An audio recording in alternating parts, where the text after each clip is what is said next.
Welcome to the Next Level Human podcast. As a human, you have a job to do. In fact, you have 4 jobs: to earn and manage money, to attain and maintain health and fitness, to build and sustain personal relationships, to find meaning and make a difference. None of these jobs are taught in school, and that is what this podcast is designed to do: to educate us all on living our most fulfilled lives through the mastery of these 4 jobs. I'm your host, Dr. Jade Teta, and I believe we are here living this life for 3 reasons and 3 reasons only: to learn, to teach, and to love. In this podcast, I will be learning, teaching, and loving right along with you. I'm grateful to have your company. Here's to our next level.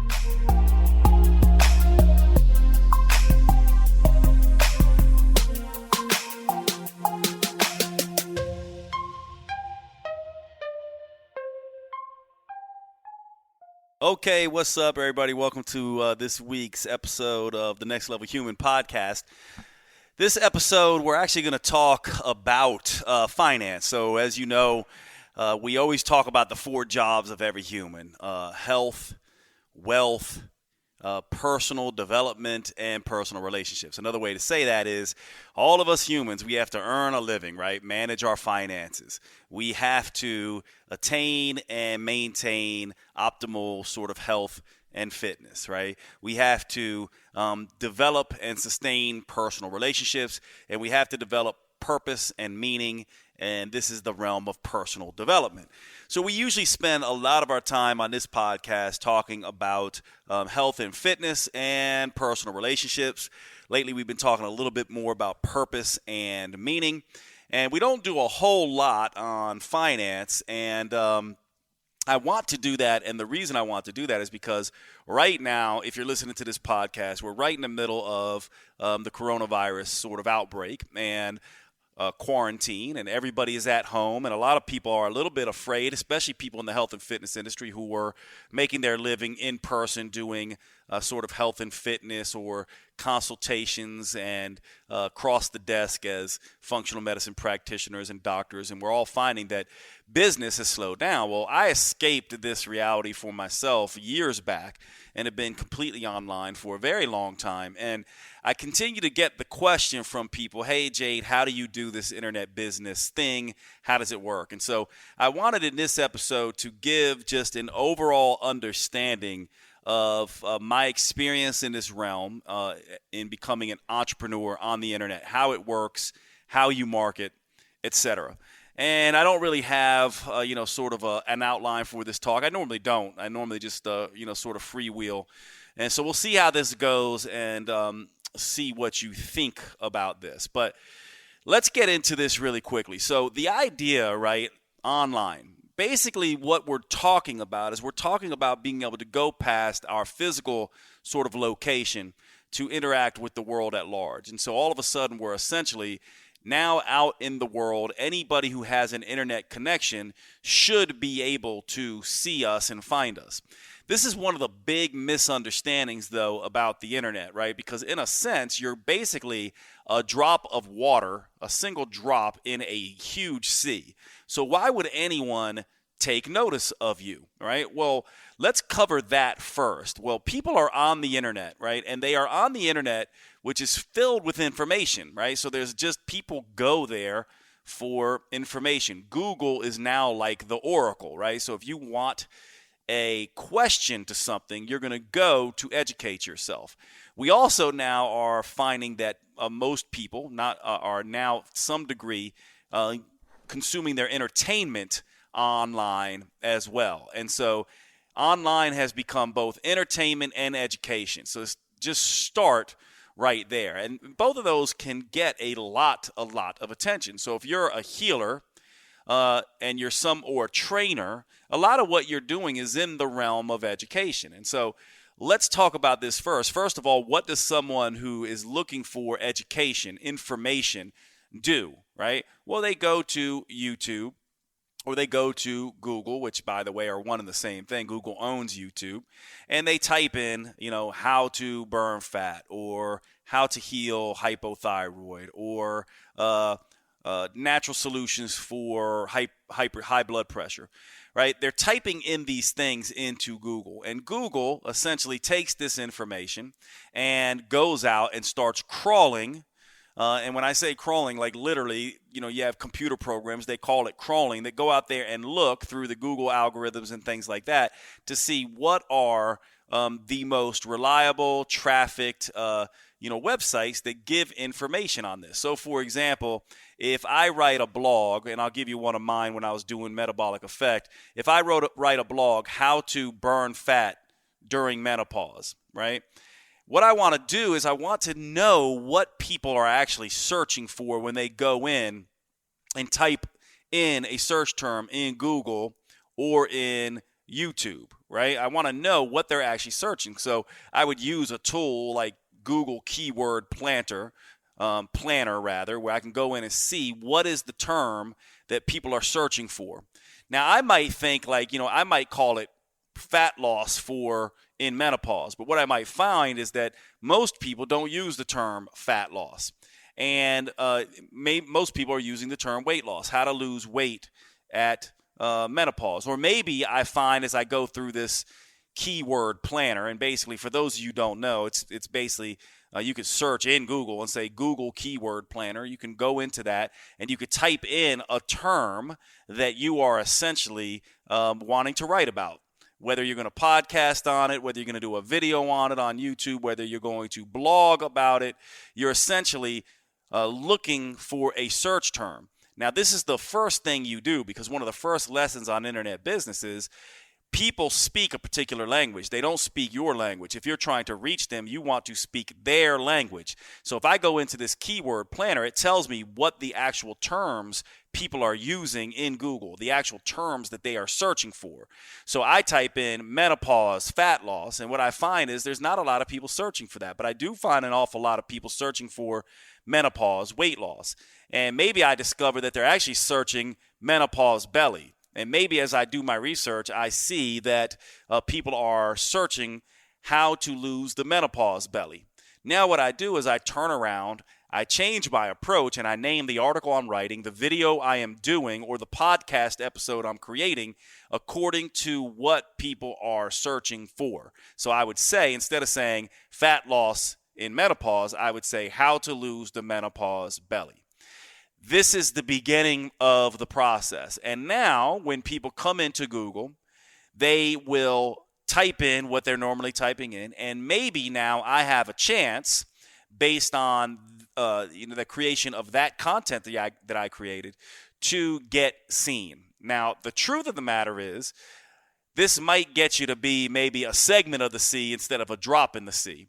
But you still have to create great content, do this search engine optimization that I just talked about, keywording things and knowing what people are searching about. And even still, oftentimes, you're not necessarily going to show up on top of Google unless you're running Google ads, or maybe Facebook ads, as you're basically running a Facebook page and doing posts there, or Instagram ads, etc. So right away, I'm going to give you the two different ways to sort of look at this. What is of value in the internet space? Two things mainly. One is what we call leads, and two is money. And a lead is somebody who you own, who's like a potential client. In the old days, this would be you basically sitting down outside. Let's say you're at Whole Foods and you're sort of giving samples, right? And someone walks by and you're like, hey, would you like to try a sample of my new popcorn, let's say? And they say, sure, I'll try the popcorn. I'll take a sample.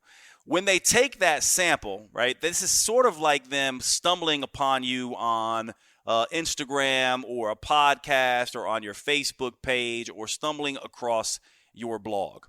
They're sampling your content, right? They're sampling your content. So maybe they go, oh, that's interesting. That popcorn's good. Maybe I'll buy a bag, right? Now, at that point, once they buy the bag, this is very much like giving you their email address, right? So now they've bought the bag.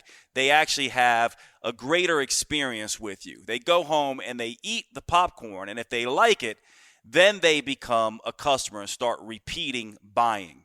And so online, when we're talking about creating this initial content, essentially what you're doing is you're first saying, let me create content. Let me be out there like the person at Whole Foods or Costco or wherever you are, giving samples, letting people see my work, building, essentially a following or trying to get noticed. And then let me give them, like a discount on a bag of popcorn or something free. So in the realm of the internet, it would be like me putting out an Instagram post on menopause, and then somebody saying, "Oh, that's really interesting. I like, his, sort of stuff on menopause," and then going and clicking in my link in my bio and seeing I have a free menopause course. And then them going, let me see about this. So they go there, they give an email, they get the free menopause course. And then if they like that free menopause course, maybe then I upsell them at the end of that. If I'm doing my job right as a business owner, I say, oh, and by the way, you can get this menopause workout or this menopause diet or this menopause advanced program for a certain amount of money. And then they become a customer of mine. And so in a very real sense, when you're talking about the internet business, the lead happens when you get the email or when they buy the bag of popcorn, right? The sale happens much later when you convert them from just an email subscriber or someone who's in your sort of database and listener base to someone who is actually buying your product. Now, the reason I go through that is because, in a sense, what most people think internet business is all this social media stuff. And that social media stuff has no real value unless you can get someone on your email list and then someone to essentially buy from you.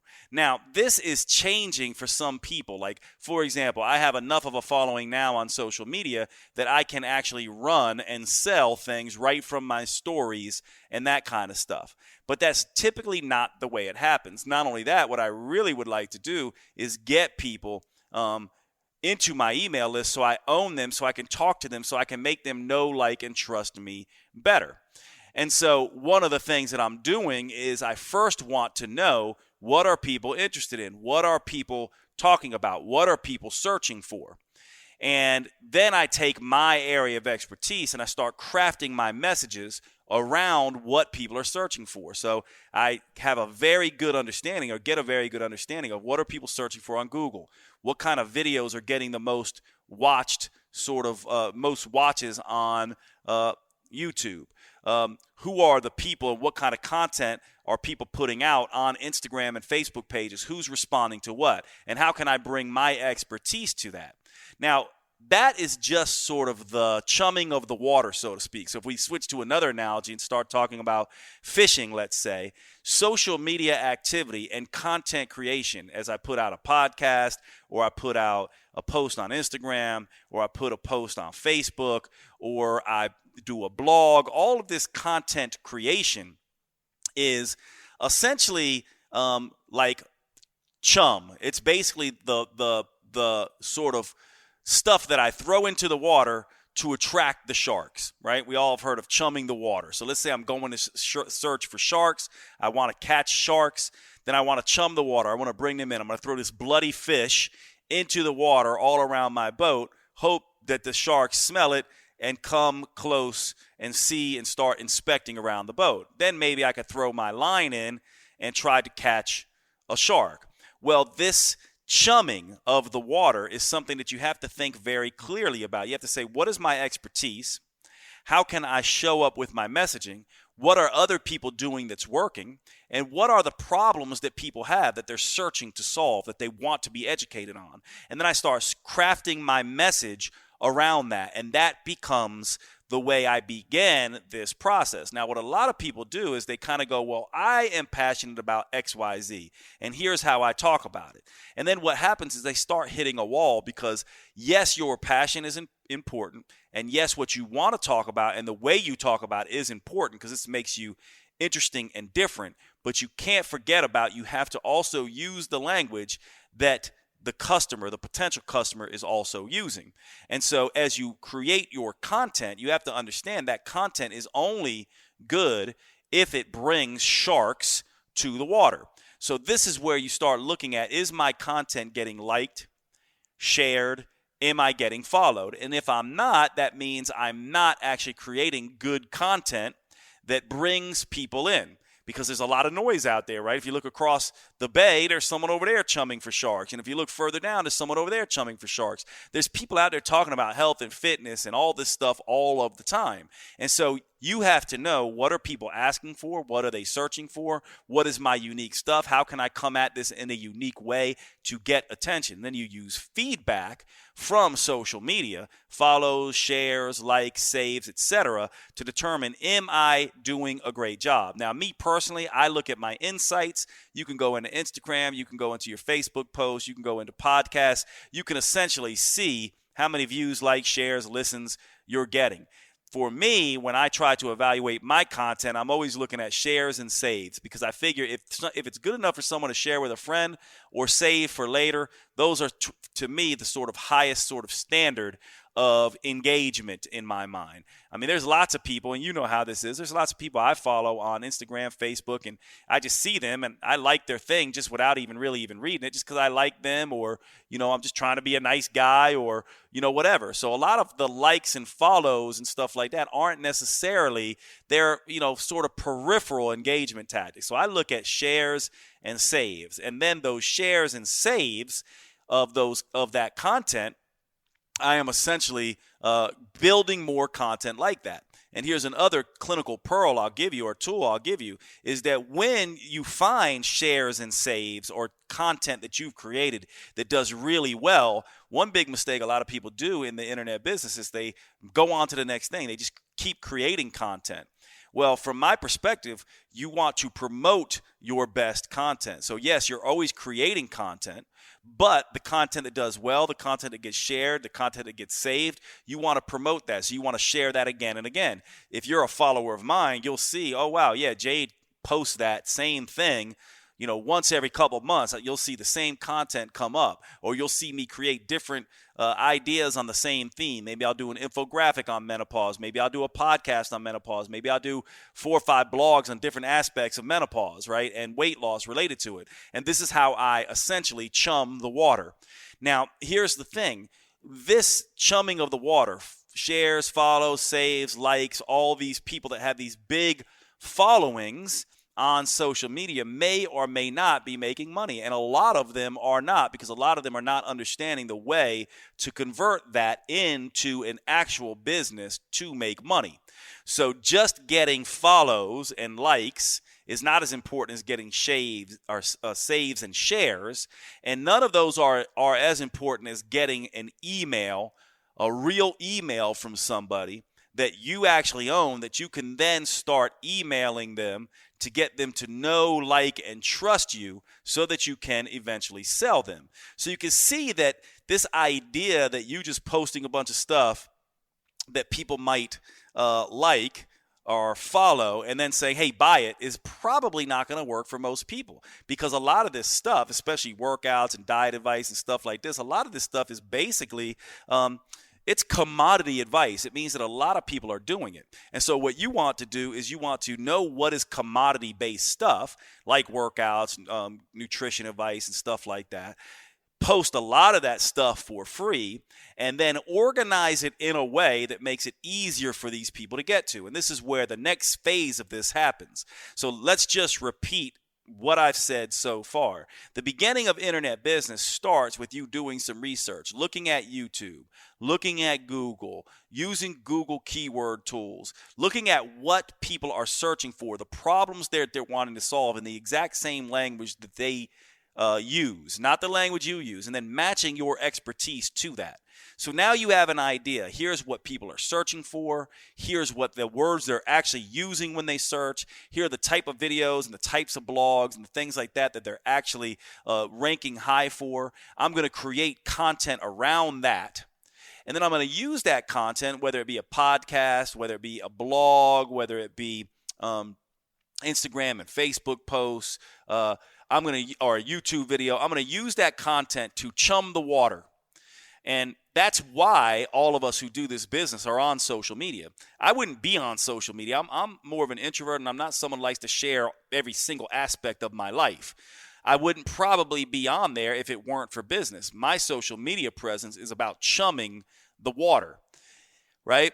Chumming the water. So now I've got your attention. You're a follower of mine. You like my stuff. You've shared and saved my things. You're in my sphere of influence. You kind of know me. And then what I do is I create something that organizes this information in a way that makes it easy for you to sort of get. This is equivalent to the person who, hey, you want to try my popcorn? Here's a sample. Hey, why don't you buy a bag at 50% discount or something like that? So I basically give you something, a mini course or a cheat sheet or something, a PDF. It used to be back in the day an ebook, something that is free for you to get. Right now, I do mini courses a lot. Depending on where you look at this, I've been around long enough where ebooks were it, full-on courses were it for a while. Then we went to sort of like these, short PDFs. Now the things that I think do best, people don't have a whole lot of time to consume. So to me, mini courses do great. This is like, short 3 to 5 minute videos, and maybe no more than 3 to 5 of them over 1 to 3 days to teach something, and or cheat sheets where it's basically like, here's a one-pager on all the things you need to know about XYZ. In a sense, because there's so much information around now, value comes from making it concise and short and powerful. This is why mini courses and cheat sheets, sort of one-pagers or one video sort of educations, can be really powerful for getting people's email. And so you essentially say, you give me an email, and I will give you this content more in depth and organized for you. And then people give you their email. Now they're on your email list. Now here's a couple things that you want to keep in mind.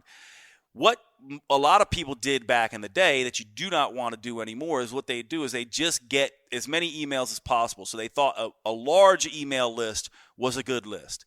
And they wouldn't use things like double opt-ins and things like that. Well, think about what you do. You probably, like me, have an email that you use to get free stuff, don't you? Right? And so you go, oh, I'll use this sort of fake email. Now, if I make it hard for you to do that by giving you a double opt-in, and what a double opt-in means is that if you type in your email, I make you have to go confirm with me that is actually your email. So you can't put in a fake email if you try to get on my email list, right? And what that does is put one sort of level of difficulty there for you. So I don't have any tire kickers. So I don't have people who are just trying to get free stuff on my list, or aren't really there to learn, or are not, somebody who is serious about really being interested in my stuff. So I want real people on my email list who really want to hear from me. And once you're on my email list, you'll put in your email, you'll get an email back to your email that says confirm your email. Once you do that, you can get your free thing, basically that I offered you. And then I email you every day for the next 5 to 7 days. Now, why would I do that? Because yes, I'm kind of trying to annoy you. Now, of course, those 5 to 7 emails that I'm delivering to you when you first get on my email list, that's really some of my best content. You're getting a lot of value there. It's more free stuff. It's more free samples. It's also to make sure, do you really want to be here? Because what happens is if you haven't opened up any of those emails at the end of that 5 to 7 days, I will kick you off my email list. Actually, I don't do it that fast. I wait about 90 days, and I basically say, have you opened any of my emails? If you haven't in the last 90 days, I'm getting you off my list, right? Why would I do that? Because what I want at the end of the day is a small responsive list. Well, I would love a huge responsive list, but to me, I want a responsive list. I don't care how big it is. I'd rather have 1,000 people on my list, and every single person, every 1,000, I get 100% open rate and 100% click-through rate, than 100,000 people on my list and get like no open rate and no click-through, where almost no one's opening anything, right? Makes sense? So I want a responsive list. Now, at that point in time, after they go through that email sequence, I can make them offers or not. But what I want to do is I want to cultivate that list. I want to make sure they at least hear from me at least once per month by sending out a newsletter or good quality information, or making sure that I update them with some of my content. So, for example, if I'm very active on social media, What I want to do is go, okay, at the end of the month, maybe at the very least, I send to my email list, here was my most popular podcast. Here were my most popular posts. Here were some of the other podcasts that I've been on, so that I can keep them engaged with me.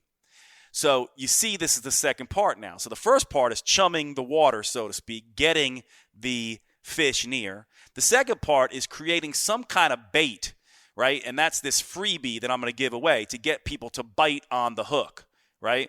So now I essentially throw my line in the water, and if the bait is good enough, one of these sharks is going to bite. And I'm going to be able to essentially reel it in, right? I'm going to essentially be able to reel it in. It's going to be on my line, so to speak.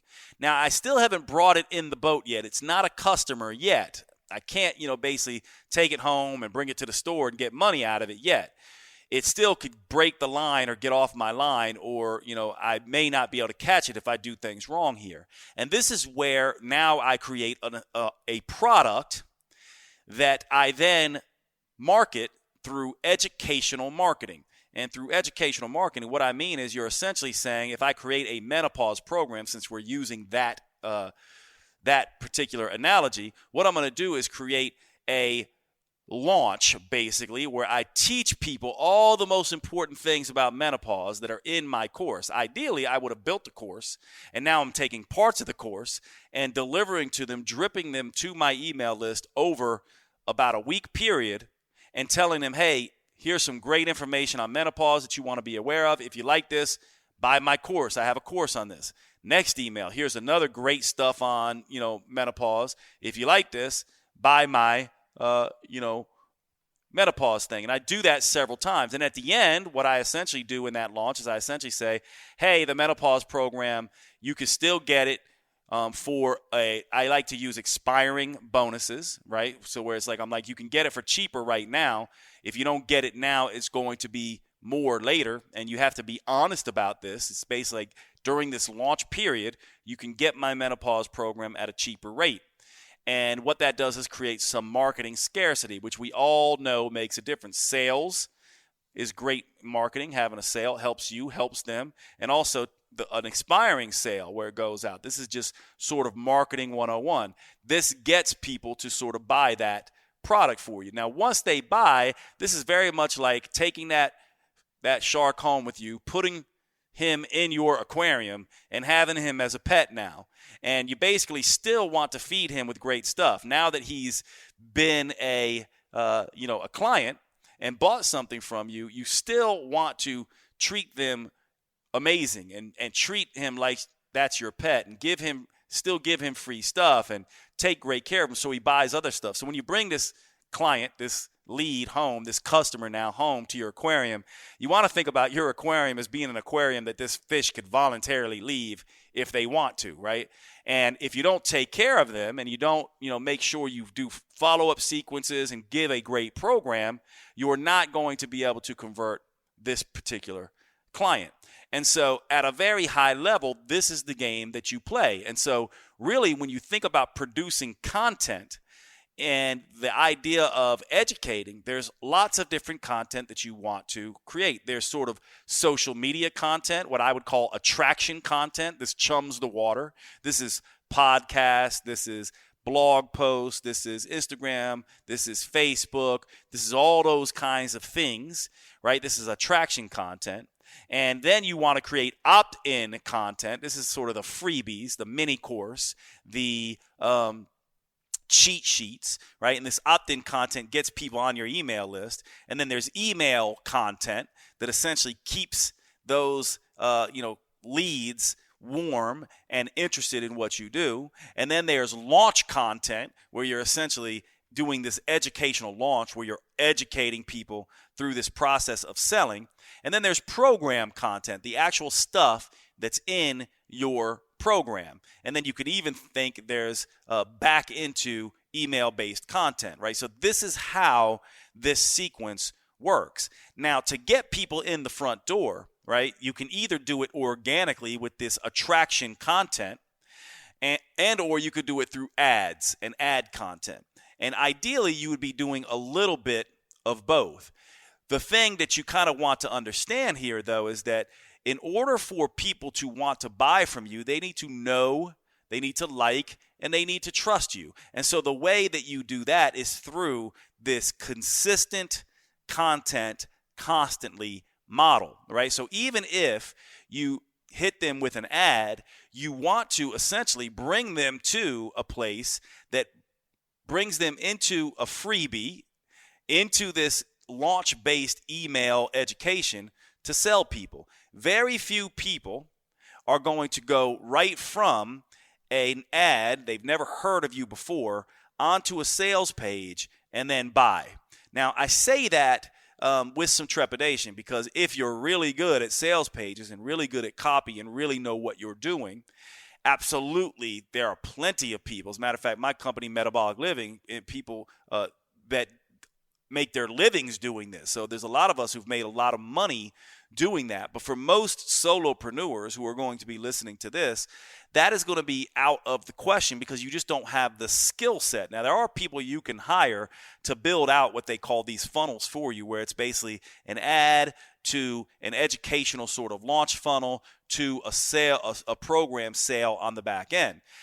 That, to me, is a whole other podcast. This podcast, I just want to give you the brief overview, and then I want to see how you like sort of this content. Then I can go into each of these differently. For example, there's a whole strategy around attraction content and social media content and what kind of stuff that you can do. There's a whole strategy around opt-in content, a whole strategy around email content, and a whole strategy about how to build programs and sell these programs and where to sell them. And of course, underneath that is the whole infrastructure that you need, right? Like, obviously you're going to need, if you're going to get leads, you need an email service provider, something that manages your emails. You also need a place that houses your program that you're selling, right? You need some kind of apparatus that can generate opt-in pages and those kinds of things. And so there's an education that you need. But I wanted to take this opportunity to essentially talk about the idea of how to make money online in a big sort of picture kind of way. It's essentially like searching or fishing for sharks. First, you chum the water. That's the attraction content, the social media, all that kind of stuff. That is not that valuable except to tell you how well you're doing. Are people resonating with you? Are people resonating with your message? Then you want to create opt-in content where it's basically like, okay, now I'm going to give you a freebie. I'm going to give you a discount on, you pay me with your email, and I'm going to give you an actual bag of the popcorn, right? This is very much like baiting the fish and getting them on the hook.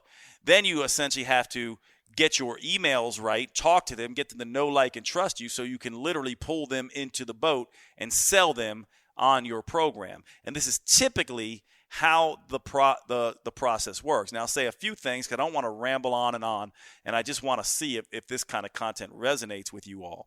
But the next piece here is really the high-end strategy for your business. So really, when you think about people who have done well, what they essentially have done is they built several different revenue streams for themselves, right? And so in a sense, this can take time to build up. The process I just went through with you can take anywhere from 1 to 5 years, and probably going to be around 3. And this means you are doing this day in and day out. Sure, maybe you have a job, but this side hustle is a real thing. You're really spending a lot of time with it. Most of us who've been able to pull this off would have been doing this for free anyway, just because we love it, right? And so you really have to kind of look at what I'm talking about. Sounds maybe simple at a high level, or maybe for some of you, you're like, Jade, you're speaking Greek. But for those of you who get me, you also have to understand you have to do this for 1 to 5 years, and you have to do it at a very good level and pay close attention to what you're doing. And there's a lot of stuff you have to master in there, right? There's a lot of stuff you have to master with attraction content. And there's a lot of stuff you have to master with all these different types of content, right? That part is important. But then to build out your business, then you basically have to have a situation where you build out different revenue streams. And so I'll just go through that really quickly. But once you have a following, if you build a following, whether you build a following on YouTube or Facebook or Instagram or whatever, there's several different ways to make money. If you have enough of a following, you can make money from people wanting to you to be an affiliate with them, which essentially means they have a product that your clientele would be interested in, that they want to sell to your clientele, and they will essentially give you a finder's fee to sell their product to your clients. That's one way that you can make money. Some people make all their money on that. They essentially put out their stuff, build up a following, and then sell other people's programs because they don't build their own programs, right? So that's one way to do it. So you can make money through affiliate marketing. You can make money through selling your own programs, okay? You can make money through selling multiple programs. Like, so for me, when I was with Metabolic Effect, I built a program for hypertension. I built a program for hypothyroid. I built workout programs. I built a program for diabetes. I built programs for all different kinds of conditions, and then went through the same process. Okay, if I build a diabetes program, I do attraction content for diabetes. I pull people in. I basically give a freebie opt-in content for diabetes. I then do an email sequence for diabetes. I then have a diabetes program. So not only can you sell other people's programs, you can sell your own programs. Then you can have repeatables where you can either, kind of do an affiliate arrangement for products. So these will be physical products where you can sell shirts and you can sell supplements and you can sell these kinds of things. This is another part of the revenue sort of stream. You can also sell memberships, right? So if you're a trainer, you could essentially create a virtual gym for yourself. So now this would be like a group training or something like that. And then you also can sell one-on-one coaching. And so those are 5 different ways to essentially make money. 1, sell other people's programs. 2, sell your own programs, right? 3, look at repeatables, sell supplements and things like that, or gear. 4, create some kind of recurring membership that people are involved in that you basically rope them into. And then 5, sell one-on-one coaching. This is the way that you build out this model of business. And then, of course, as you grow and grow your following, and I've had this conversation with several people in the last week, as you grow, and this is why I always say, people go, well, should I be a brand or should I be a person? I always say you should be both, because we as entrepreneurs, once you do this, you may decide, yeah, I want to be like Jade. I know he started selling workouts, then he moved into selling nutrition, sort of program and natural health programs. Now he coaches in entrepreneur and finance as well. And now he has this new business he started called Next Level Human that's really about personal development. And this is a hint, by the way. The 4 areas is ironic, kind of, and I didn't even put this together until, I was doing this for a while. But if you remember the intro to Next Level Human podcast, it says you have a job to do. In fact, you have 4 jobs.